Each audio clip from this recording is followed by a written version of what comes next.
यही का नाम ये तंगो दीवार है, कैसा ही रंगो रूप है पैसा ही माल है।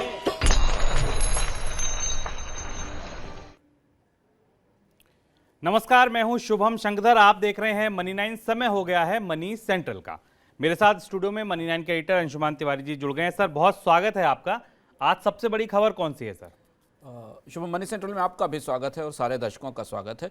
स्वाभाविक सी बात है, सबसे बड़ी खबर अमेरिका में ब्याज दरों की बढ़ोतरी है। हम इसे समझने की कोशिश करेंगे कि अमेरिका ने अंततः स्टैगफ्लेशन और मंदी के बीच में से क्या चुना, और अमेरिका का सेंट्रल बैंक और वहाँ की अर्थव्यवस्था भारत सहित दुनिया भर की अर्थव्यवस्थाओं को आने वाले समय के लिए क्या संकेत दे रही हैं, ये इस पर विस्तार से जानने की कोशिश करेंगे।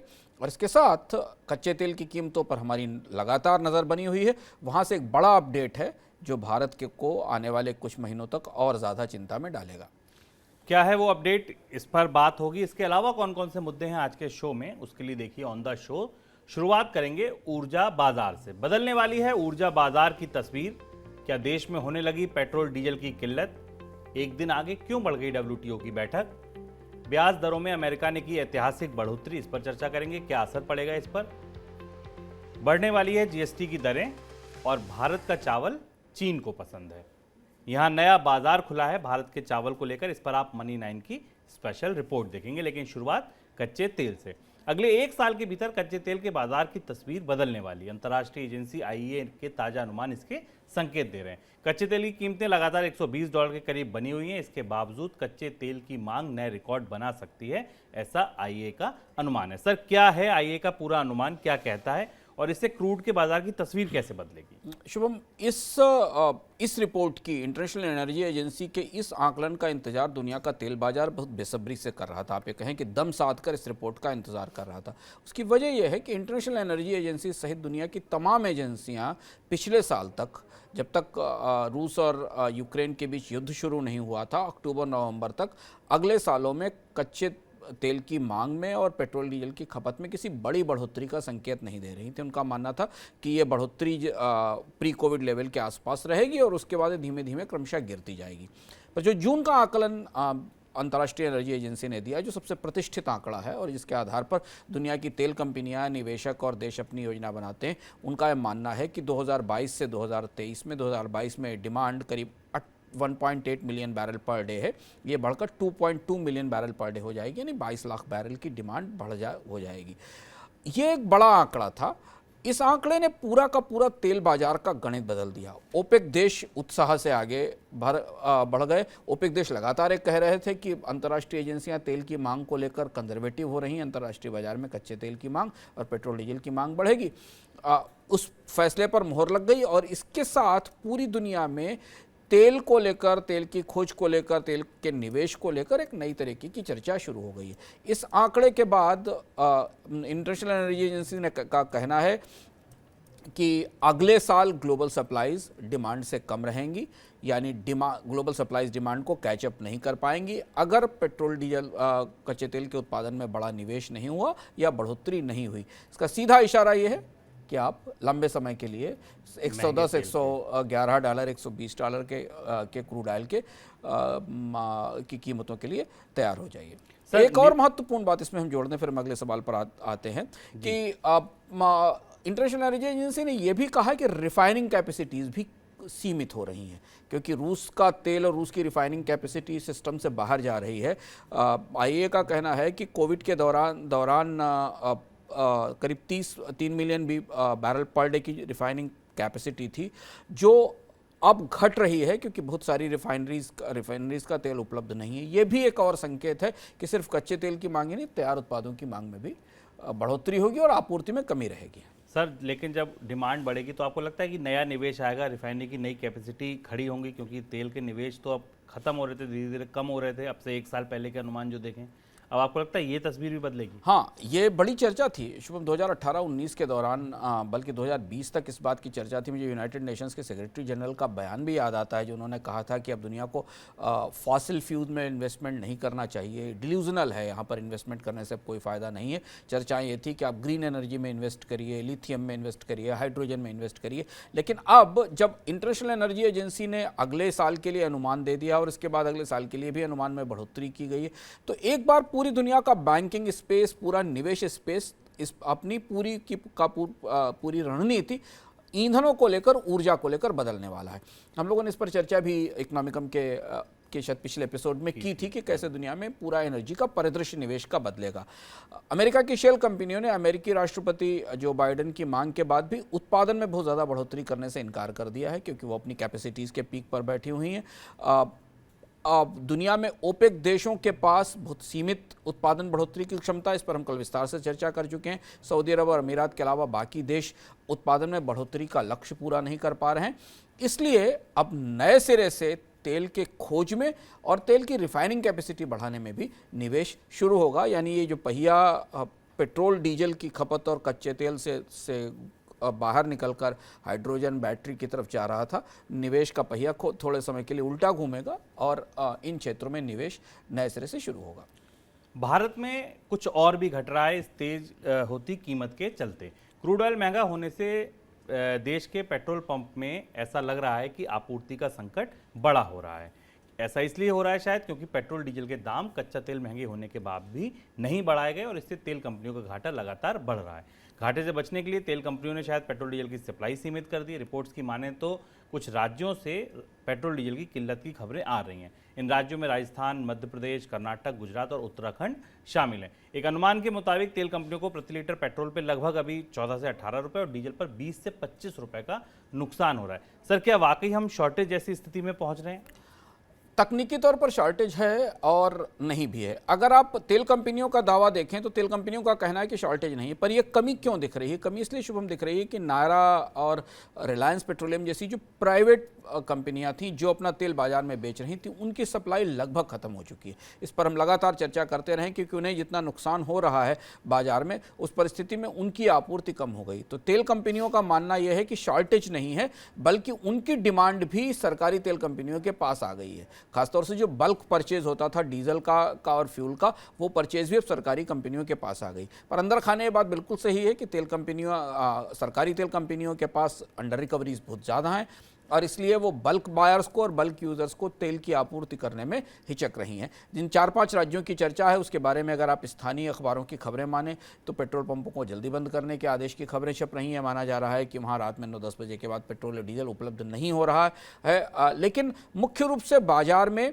सप्लाई की शॉर्टेज सरकारी कंपनियों की तरफ से नहीं है, प्राइवेट कंपनियों से आने वाले तेल की तरफ है और वही बाजार में कमी की वजह बनता दिखाई दे रहा है। सरकार के ऊपर अब बड़ा दबाव है क्योंकि $90 पर बैरल की कीमत के आधार पर सरकार की सारी गणनाएं थी। अब $119 से $120 प्रति बैरल का तेल दुनिया के लिए न्यू नॉर्मल होने जा रहा है।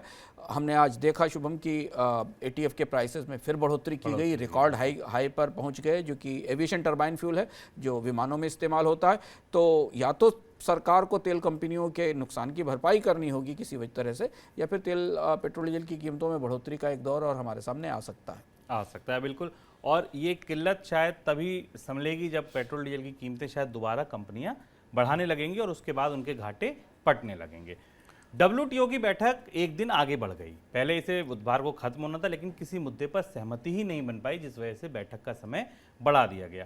दुनिया भर के 160 देशों के नेता इस वक्त अंतर्राष्ट्रीय मुद्दों पर जिनेवा में इकट्ठे हैं। लेकिन सर, अभी तक कोई ऐसी जानकारी, कोई सूचना, कोई खबर वहां से नहीं आई कि इस मुद्दे पर सब तैयार हैं, या कौन से बड़े मुद्दे हैं जिसपे गतिरोध बना हुआ है?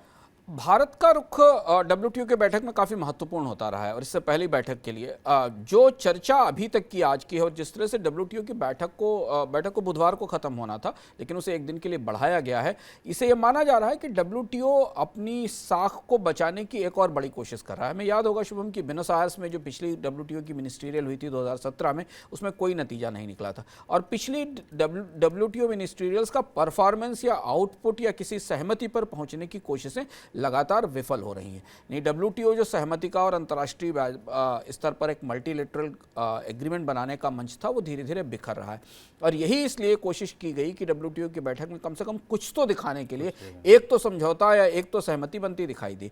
कोशिश ये की जा रही है कि फिशरीज को लेकर मत्स्यन को लेकर एक समझौता बनाने की कोशिश की जाए, जिस पर भारत का ने सख्त आपत्ति जाहिर की है। उसका मानना है कि बड़े ट्रॉलर्स को फिशिंग की इजाज़त देना और फिशिंग पर दी जाने वाली सब्सिडी को वापस लेने से छोटे मछुआरों की जीविका पर असर पड़ेगा। भारत ने इसका विरोध किया है। विकासशील देश हमेशा से एक स्टैंड लेते रहे हैं WTO की बैठक में कि no deal is better than a bad deal, और वो स्टैंड हमें यहाँ भी दिखाई देता है कि खराब समझौते से अच्छा है कि कोई समझौता ना हो। तो फिशिंग का समझौता, जिसे माना जा रहा था, WTO के सूत्र बता रहे थे जिनसे हमारी बात हो रही थी सुबह भी आज जिनेवा में, वो मान रहे थे कि एक लगभग सहमति के करीब पहुंच रहा था, लेकिन अब उसका तीखा विरोध हो रहा है। सब्सिडी को लेकर, खाद्य सब्सिडी को लेकर, और जो दुनिया के बाजारों में फूड एक्सपोर्ट्स को लेकर है, उस पर उसका प्रस्ताव भी विकासशील देशों में खासतौर से भारत के पक्ष में नहीं है, और भारत ने उसका भी विरोध किया है। तीसरा जो सबसे महत्वपूर्ण और जटिल मुद्दा था वो पेटेंट का था, जो वैक्सीन को पेटेंट से मुक्त करने का था। उस पर तात्कालिक तौर पर कोई महत्वपूर्ण सहमति बनती नहीं दिखाई दे रही, क्योंकि स्विट्जरलैंड और ब्रिटेन जो बड़े फार्मास्यूटिकल कंपनीज के गढ़ हैं, वहाँ वो देश इस बात का विरोध कर रहे हैं कि वैक्सीन को पेटेंट से मुक्त न किया जाए। तो कुल मिलाकर एक दिन बढ़ाई गई बैठक भी बड़े गतिरोध में, बड़े उलझनों में फंसी हुई है, और कोई रास्ता अभी आगे की सूरत निकलती नहीं दिख रही है। अगर WTO की इस बैठक से कोई बड़ा नतीजा नहीं निकलता है तो WTO के अस्तित्व के लिए, WTO की साख के लिए आने वाले समय में काफ़ी चुनौती होगी उसे दुनिया को अपने प्रस्तावों पर सहमत करना। सर, इसके अलावा एक मुद्दा जिसकी बहुत ज़्यादा वहाँ चर्चा रही वो था डिजिटल प्रोडक्ट पर इम्पोर्ट ड्यूटी लगने से छूट जारी रखना।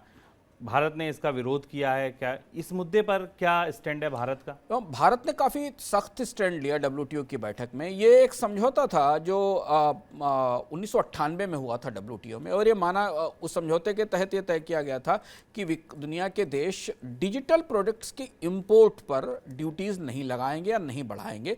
एक किस्म का मॉरिटोरियम था जो WTO के देशों ने आपस में मिलकर सहमति जाहिर की थी। इसमें बहुत सारे इलेक्ट्रॉनिक और डिजिटल उत्पाद थे जो डिजिटल ट्रांसमिशन के लिए, इकोनॉमी के डिजिटलाइजेशन के लिए, लोगों को डिजिटली लिटरेट और एम्पावर बनाने के लिए की दृष्टि से बनाए गए थे। भारत का कहना यह है कि यह बाजार कुल जमा 10-12 कंपनियों के हाथ में, और कम माने तो 5-6 कंपनियों के हाथ में, वही कंपनियां पूरी दुनिया के बाजार पर कब्जा किए हुए हैं। इस मॉरिटोरियम की खिड़की से वो मार्केट को मोनोपोलाइज करती हैं, और भारत की तरफ से वाणिज्य मंत्री पीयूष गोयल ने वहाँ WTO की बैठक में इस मॉरिटोरियम को ख़त्म करने की बात भी कही और दबाव भी बनाया। यानी भारत का कहना यह है कि इसे ख़त्म किया जाए ताकि वो भारत में आने वाले डिजिटल सामानों के ऊपर इंपोर्ट ड्यूटी लगा सके। उनका मानना है कि करीब करीब जो वहाँ आंकड़ा पेश किया गया उस हिसाब से अभी तक $50 अरब का नुकसान विकासशील देशों को हो चुका है WTO के इस ड्यूटी मॉरिटोरियम के कारण। इस पर अभी आगे कुछ गतिरोध खत्म नहीं हुआ है, लेकिन भारत की तरफ से दबाव काफ़ी ज़्यादा है कि ये मॉरिटोरियम खत्म किया जाए। बिल्कुल। चलिए अब स्विट्जरलैंड से चलते हैं अमेरिका। महंगाई को सबसे बड़ी चुनौती मानते हुए अमेरिकी सेंट्रल बैंक ने बड़ा कदम उठाया है। बुधवार को US फेड ने ब्याज दरों में एक साथ 75 बेसिस पॉइंट की बढ़ोतरी की है, जो करीब 28 वर्षों में सबसे बड़ी एकमुश्त बढ़ोतरी है। US फेड ने सिर्फ कर्ज ही महंगा नहीं किया है, बल्कि ग्रोथ के अनुमान में भी बड़ी कटौती की है। फेड का मानना है कि 2022 के दौरान अमेरिका में GDP ग्रोथ 1.7% रह सकती है। मार्च में इसके 2.8% रहने का अनुमान लगाया गया था। अमेरिकी सेंट्रल बैंक ने निकट भविष्य में महंगाई से राहत मिलने के कोई संकेत भी नहीं दिए। ऐसी आशंका जताई जा रही है कि महंगाई पर काबू पाने के चक्कर में अमेरिकी अर्थव्यवस्था एक बार फिर मंदी की गिरफ्त में फंस सकती है। फेड ने यह भी स्पष्ट किया है कि आगे भी 75 बेसिस पॉइंट जैसी एक बड़ी बढ़ोतरी हो सकती है। सर, अमेरिका में मंदी का खतरा अब कितना वास्तविक है? अमेरिका में 75 बेसिस पॉइंट की ब्याज दरों में बढ़ोतरी स्वाभाविक थी, और इस पर हमने चर्चा भी की थी कि इतनी बढ़ोतरी लगभग हो सकती है। उसकी घोषणा हो गई, पर उस घोषणा के साथ फेड ऑफिशियल्स ने जो अमेरिका की मैक्रो इकोनॉमी के बारे में 2-3 महत्वपूर्ण नंबर दिए, वो नंबर इस बात का इशारा करते हैं कि अमेरिका की सरकार और फेडरल रिजर्व ने सहमति के आधार पर स्टैगफ्लेशन की जगह थोड़े समय के लिए संभावित रिसेशन को चुना है। और उसके आकलन हमने अपने 2 दिन पहले के कार्यक्रम में भी प्रस्तुत किए थे। अब आज गोल्डमैन सैक्स का और दुनिया के सारे बड़े बैंकर से मान रहे हैं कि अमेरिकी अर्थव्यवस्था एक छोटे समय के लिए मंदी के दौर में खिसक सकती है। 2 आकलन हैं जिनका हमें ध्यान रखना और जरूरी, जिनसे संकेत मिलता है। एक तो अमेरिका ने अगले साल के लिए जो अपने विकास दर के आकलन है फेडरल रिजर्व ने उसमें बड़ी कटौती की है। ये आकलन 1.7% आ गया है, जो करीब 2.8% के आसपास था। और दूसरी जो सबसे बड़ी बात है वो ये कि अगले साल के लिए जितने भी आकलन हैं वो अमेरिका में 0 के आसपास की, 0 की विकास दर की तरफ इशारा कर रहे हैं। और संकेत मिल रहे हैं कि अमेरिका में कम से कम अगले 24 महीने चुनौती भरे होंगे। 2024 के बाद ब्याज दरों में गिरावट का दौर वापस लौटेगा। एक तो पहलू ये है। दूसरा, फेडरल रिजर्व ने एक और बात जोर देकर कही है कि महंगाई में, अमेरिका की महंगाई में तत्काल किसी बड़ी राहत मिलने की उम्मीद नहीं है। यानी शॉर्ट टर्म में महंगाई में कोई रिलैक्सेशन नहीं होना है। ये इस बात का संकेत है कि फेडरल रिजर्व जुलाई में एक बार और ब्याज दरों में बढ़ोतरी करेगा। यानी अमेरिका में महंगाई और ब्याज दरों की जो कुश्ती है, वो ये जो जंग है, ये भी लंबे समय तक जारी रहेगी। और अमेरिकी अर्थव्यवस्था अगर 1 साल के लिए या 1.5 साल के लिए मंदी में खिसकती है, जिसकी गुंजाइश और आसार दिखाई दे रहे हैं, तो उसका असर पूरी दुनिया की बाकी अर्थव्यवस्थाओं पर भी होगा। सर, अर्थव्यवस्थाओं के अलावा अगर बाजार पर बात करें तो बाजार पर इसका क्या असर होगा, स्पेशली भारत जैसे इमर्जिंग मार्केट्स पर? बाजार में तो आज कोहराम मचा हुआ है। अगर आप देखें, भारत में मिड कैप इंडेक्स और बैंक इंडेक्स 20% नीचे टूट गए हैं, बेयर टेरिटरी में पहुंच गए हैं। निफ्टी अभी तक, जब तक हम आ रहे थे उससे पहले तक की जो सूचना थी, वो 52 वीक के लोएस्ट लेवल के आसपास था। तो दुनिया के बाजार तो फेड से 75 बेसिस पॉइंट की बढ़ोतरी, अमेरिकी की अर्थव्यवस्था में और गिरावट और मंदी की संभावनाएं, और तीसरी, अमेरिका में महंगाई में तत्काल नाकामी होने की, इन 3 बड़े तूफानों का सामना करने को तैयार हो रहे हैं। और ये तूफान अमेरिका से निकलकर अटलांटिक पार करके यूरोप में आ गया। स्विट्जरलैंड, जिसने 2007 के बाद ब्याज दरें नहीं बढ़ाई थी, उसने भी आज 50 बेसिस पॉइंट की बढ़ोतरी कर दी, स्विट्जरलैंड के नेशनल बैंक ने। यूरोप की बाकी अर्थव्यवस्थाएं भी ब्याज दरों में बढ़ोतरी करेंगी। तो अब पूरी दुनिया इस बात के लिए तैयार हो रही है कि महंगाई पहली लड़ाई है, और इसे जीतने में अगर हमें ग्रोथ की कुर्बानी देनी पड़ेगी तो कुर्बानी देनी पड़ेगी। लेकिन महंगाई से जब बाहर निकलेंगे तब सोचा जाएगा कि आर्थिक विकास दर को कैसे तेज किया जाए, और उसका असर हमें भारतीय शेयर बाजार में आज भी दिखाई दिया। भारतीय शेयर बाजार लगातार गिरावट पर है। तो बाजार अब एक मुश्किल और डिफिकल्ट फेज की तरफ इशारा कर रहे हैं। अमेरिका में कल ब्याज दरें बढ़ने के बाद इन्वर्टेड यील्ड कर्व दिखाई दिया थोड़े समय के लिए, और जो इस बात का संकेत है कि बाजार भी मान रहे हैं कि अगले 24 महीने बहुत अच्छे नहीं गुजरने वाले नहीं। और अमेरिका की मंदी, क्योंकि दुनिया की बड़ी अर्थव्यवस्था है, तो किसी के लिए भी अच्छी खबर तो नहीं है। लेकिन सर, एक विरोधाभास हर जगह दिख रहा है। मंदी की खबरें भी आ रही हैं और कच्चे तेल की कीमतों में रिकॉर्ड ऊंचाई के अनुमान भी साथ साथ आ रहे हैं। हाँ, अब ये यहाँ से एक नया डाइवर्जेंस शुरू होता है। अगर मंदी की संभावनाएं स्थिर होकर बैठ जाती हैं, यह माना जाता है कि दुनिया की अर्थव्यवस्थाओं में अगली तिमाही, अगली छमाही के बाद अर्थव्यवस्था तेज, जैसे अमेरिका की इकोनॉमी में की विकास दर में तेज गिरावट का संकेत दिया फेडरल रिजर्व ने, अगर ऐसे ही गिरावट के अनुमान चाइना की अर्थव्यवस्था में आने लगे, भारतीय अर्थव्यवस्था में तो गिरावट के अनुमान है, तो शायद तेल की कीमतों पर कुछ लगाम लगेगा। क्योंकि तेल की कीमतों में जो बढ़ोतरी है वो इस आधार पर आंकी जा रही है कि दुनिया की अर्थव्यवस्थाएं तेजी से दौड़ेंगी। अब यहां भी इसमें एक कैच है, इसमें एक बड़ा पेंच ये है कि अगर तेल की डिमांड दुनिया में कम होती है तो क्या ओपेक देश उसी अनुपात में अपना रेगुलेटर बंद नहीं कर देंगे? क्योंकि ओपेक देश अगर ये मान के चल रहे हैं, जैसा कि हमने इकोनॉमिका में चर्चा में भी कहा था कि रशिया को छोड़कर शुभम बाकी जितने ओपेक देशों की अर्थव्यवस्थाएं हैं, उनके लिए $90 से $100 का कच्चा तेल ही उनकी अर्थव्यवस्थाओं को घाटों से या राजस्व के नुकसान से बचा सकता है। तो अब सब कुछ बाजी इस ओपेक देशों के हाथ में है कि अगर मान लीजिए दुनिया में मंदी की संकेत दिखाई देते हैं तो क्या वो तेल की कीमतें कम करने को तैयार होंगे या कीमतें अपने ही जगह पर मौजूद रहेंगी। और ये तेल की कीमतें भारत में व्यापार घाटा भी बढ़ा रही हैं। कच्चे तेल का दाम बढ़ने की वजह से आयात बिल में हुई बढ़ोतरी ने व्यापार घाटे को रिकॉर्ड स्तर पर पहुंचा दिया है। मई के दौरान वस्तु व्यापार घाटा $24 अरब से ज़्यादा दर्ज किया गया है। पहले कभी भी व्यापार घाटा इस स्तर पर नहीं पहुंचा। मई के दौरान देश में करीब $38 अरब की वस्तुओं का निर्यात हुआ, जबकि $63 अरब से ज़्यादा वस्तुओं का आयात हुआ। व्यापार घाटा बढ़ाने में कच्चे तेल की और कोयले की अहम भूमिका रही है, क्योंकि इसका आयात ने हमारा जो आयात बिल था उसको बढ़ा दिया। इसके अलावा मई के दौरान सोने के आयात बिल में 9 गुना की बढ़ोतरी हुई है और चांदी का आयात बिल तो 29 गुना बढ़ गया है। सर, ये कितनी बड़ी चुनौती बन के उभर रही है भारत के लिए व्यापार घाटे का बढ़ना? 24 अरब डॉलर से ऊपर का व्यापार घाटा बड़ा नंबर है, और इसलिए जब वो कल नंबर आया तो हमने कल रुपए में तेज गिरावट देखी। रुपया अपने न्यूनतम स्तर पर बंद हुआ, हालांकि आज सुबह में रुपए में थोड़ा सा सपोर्ट आता दिखाई दिया, शायद रिजर्व बैंक के हस्तक्षेप के कारण रुपए को थोड़ा सा सपोर्ट मिलना सुबह जब मार्केट ओपन हुआ तब दिखाई दिया था। इस व्यापार घाटे के भीतर जब आप इम्पोर्ट का स्ट्रक्चर देखें तो हमें वही लगता है जिसे हम लगातार इन चर्चाओं में उठाते रहे हैं कि भारत की ऊर्जा सुरक्षा, भारत की विदेशी मुद्रा सुरक्षा पर सबसे ज़्यादा भारी पड़ रही। जो दो सबसे बड़े कंपोनेंट, 102% पेट्रोलियम ऑयल इंपोर्ट का बिल बढ़ा है भारत में सिर्फ इस महीने के दौरान 19 बिलियन के आसपास का पेट्रोलियम इंपोर्ट हुआ है। कोयले का इंपोर्ट $5.5 बिलियन के आसपास पहुंच गया है, जबकि अभी हम कोयले का इंपोर्ट शुरू कर रहे हैं। अभी बहुत सारे कोयले के इंपोर्ट के बिल आगे जाने हैं। इनकी तुलना में गोल्ड काफ़ी कम है, इंजीनियरिंग गुड्स का इंपोर्ट अपने लेवल पर है। ये समझना ज़रूरी है यहाँ पर कि अगर अंतर्राष्ट्रीय बाजार में कच्चे तेल की कीमतें इसी तरह बढ़ती रहीं, भारत में ऊर्जा संकट और बिजली और कोयले की कमी ऐसे ही रही, तो ये व्यापार घाटा रुपए की सबसे बड़ी कमजोरी बनकर सामने आएगा। एक्सपोर्ट्स की ग्रोथ अच्छी है, पर हमने एक्सपोर्ट्स की ग्रोथ में अब एक किस्म का धीमापन, क्योंकि शायद एक्सपोर्ट की ग्रोथ पीक आउट कर रही है, ऐसा संकेत इससे मिलता है, क्योंकि भारत में निर्यातों में एक बड़ा हिस्सा आयातित लागत का है, और जब लागत बढ़ रही है भारतीय उपभोक्ताओं के लिए, तो उत्पादन की लागत निर्यात के लिए भी बढ़ रही है। तो इस परिस्थिति में अंतर्राष्ट्रीय निर्यात किस समय तक और कितने तेज बढ़ पाएगा, अगले 2-3 महीने में इससे स्पष्ट होगा। बिल्कुल। जीएसटी की दरों में बदलाव पर चर्चा के लिए शुक्रवार को मंत्री समूह की बैठक होने जा रही है। बैठक में अगर दरों में बदलाव पर सहमति बनती है तो जीएसटी परिषद की आगे होने वाली बैठक में अंतिम फैसला होगा। ऐसी संभावना जताई जा रही है कि कई वस्तुओं को जीएसटी के निचले स्लैब से हटाकर ऊपरी स्लैब में डाला जा सकता है। अगले महीने से ये भी याद रहे कि राज्यों को मिलने वाला जीएसटी मुआवजा भी बंद होने जा रहा है। सर, कितनी उम्मीद है दरें बढ़ने की?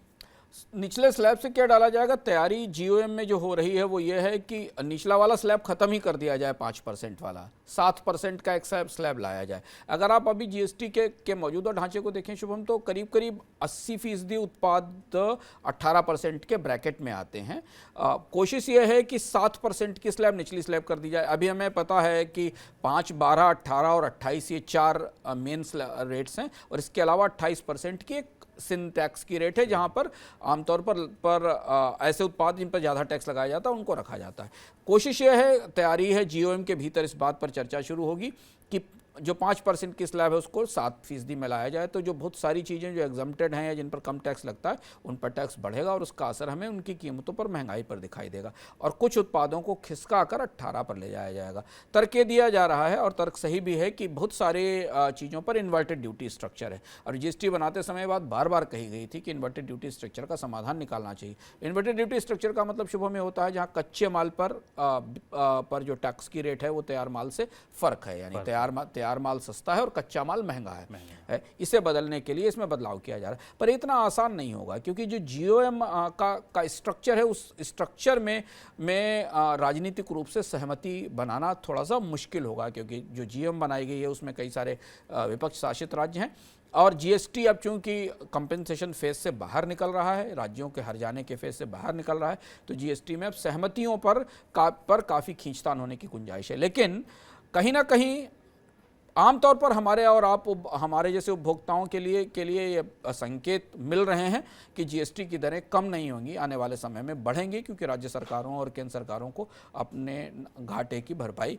किसी न किसी तरह से करनी होगी। बिल्कुल। अब समय हो गया है मनी 9 की स्पेशल रिपोर्ट का। मनोज कुमार की स्पेशल रिपोर्ट देखिए कि कैसे भारत का चावल चीन को पसंद आ रहा है।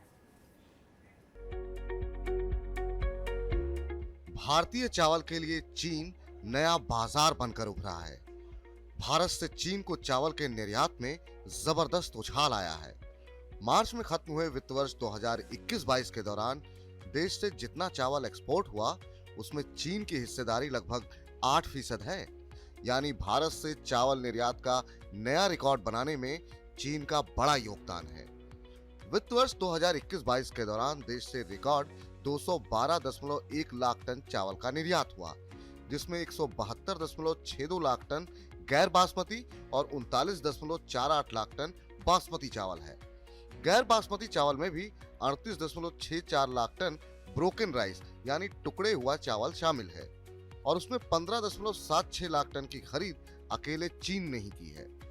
दुनिया के 80 से ज्यादा देश भारत से ब्रोकन राइस की खरीद करते हैं और अब उन सभी देशों में चीन सबसे बड़ा खरीदार बनकर उभरा है। जानकार बताते हैं कि चीन में चावल से बनने वाली वाइन और नूडल्स के लिए भारतीय ब्रोकन राइस की ज्यादा मांग है। दुनिया भर में भारत चावल का सबसे बड़ा निर्यातक है और चीन सबसे बड़ा कंज्यूमर। लेकिन भारत में पर्याप्त सप्लाई के बावजूद चीन भारतीय चावल को नहीं खरीदता था, जबकि दुनिया के 150 से ज्यादा देशों में भारत से चावल का एक्सपोर्ट होता है। हालांकि भारत से रिश्ते सुधारने के लिए 2 साल पहले चीन ने नीति में बदलाव किया और भारत से चावल खरीद को कई गुना बढ़ा लिया। 2020-21 में चीन ने भारत से सिर्फ 2.73 लाख टन ब्रोकन राइस खरीदा था। 2021-22 में यह खरीद लगभग 6 गुना बढ़ गई। चीन के अलावा दुनिया के कई और देश भारत से बड़ी मात्रा में चावल की खरीद करते हैं। बांग्लादेश, नेपाल और श्रीलंका जैसे पड़ोसी देशों के अलावा अफ्रीकी देशों को बड़ी मात्रा में गैर बासमती चावल का एक्सपोर्ट होता है। वहीं खाड़ी देशों को ज्यादातर बासमती चावल निर्यात होता है। रूस यूक्रेन युद्ध की वजह से दुनिया भर में बढ़ा खाद्य संकट इस साल भारतीय चावल की निर्यात मांग को और ज्यादा बढ़ा सकता है और देश में पर्याप्त स्टॉक तथा रिकॉर्ड उपज एक्सपोर्ट मांग को पूरा करने में मददगार हो सकती है। मनी 9 के लिए मनोज शर्मा।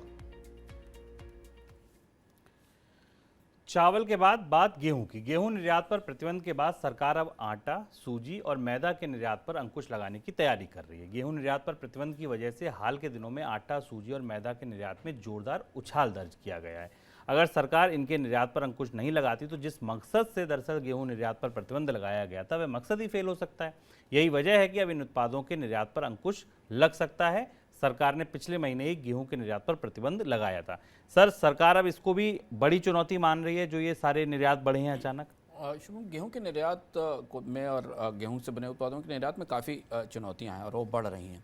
इस तरह की खबरें जिनेवा से हमारे पास आई हैं और भारत में भी इस बात की चर्चा है कि भारत ने उन सारे देशों से जहां गेहूं के निर्यात के शिपमेंट गए हैं उनसे एक अंडरटेकिंग देने का अनुरोध किया है कि इस गेहूं का री एक्सपोर्ट नहीं किया जाएगा, जैसा कि अभी हमने अमीरात के मामले में देखा और अमीरात ने उसे रोका है।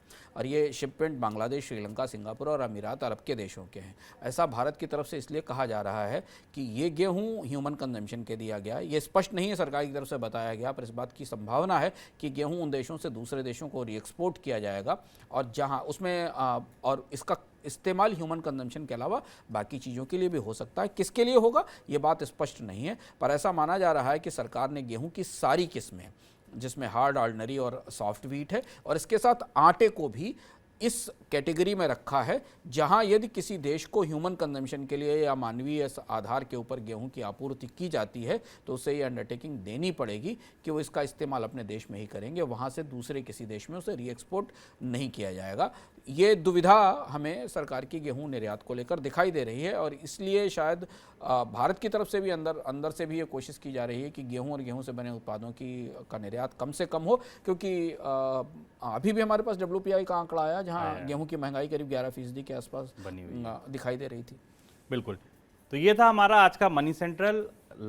लगभग सारे मुद्दे मुझे लगता है आज के दिन के बड़े हमने इसमें कवर किए। सर, बहुत शुक्रिया आपका सभी मुद्दों पर अपनी टिप्पणी देने के लिए। आप लोगों का भी शुक्रिया मनी 9 के साथ बने रहने के लिए। कल फिर होगी मुलाकात शाम 7 बजे, तब तक के लिए नमस्कार।